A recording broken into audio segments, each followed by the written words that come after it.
That's their kind of part of the reproductive process. They have little egg sacs, but they spread out, eventually infest the tree, and there'll be one little aphid at the base of each little needle, and it'll basically just suck the life out of the hemlock gradually. Wow. How do you get rid of them? They start to get gray, and then they finally die. There's some chemicals that you can treat them with, but it's pretty labor intensive to go out in the middle of nowhere and start treating the individual trees. And then there's the little predatory beetles that are, you introduce them, but man, it's expensive to rear them. I think some of them cost $1 a beetle to raise. Oh, wow. So when you're talking about thousands and thousands of beetles, it adds up. And even with that, And then it causes a whole another problem if you get too many beetles. well, yeah, if you can ever, the problem with the beetles is you have to have enough of the Adelgid for them to live.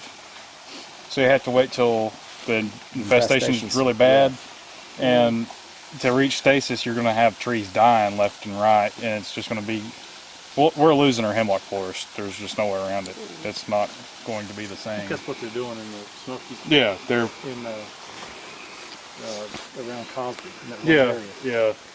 yeah. Essentially, most of the hemlocks in the Smokies are now grayed out, or they're past the point of saving where they're dead already. They've done a really good job. They got the Save the Hemlock stickers and T-shirts and stuff, and they've spent a lot of money and been able to save a lot of the trees. Essentially, we're basically doing the same thing. We're going to be able to save some of them, but not all of them.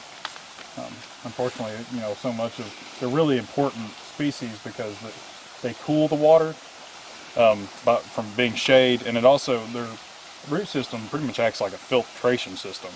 They're really important for keeping streams clean. It's a really big problem in the Smokies with the brook trout populations. We have a lot of other fish species that maybe aren't as famous, but equally important that really rely on them. There's a couple of things we're looking at, because long term you're going to lose a lot of this. Planting white pine in their place. It's a similar type of evergreen.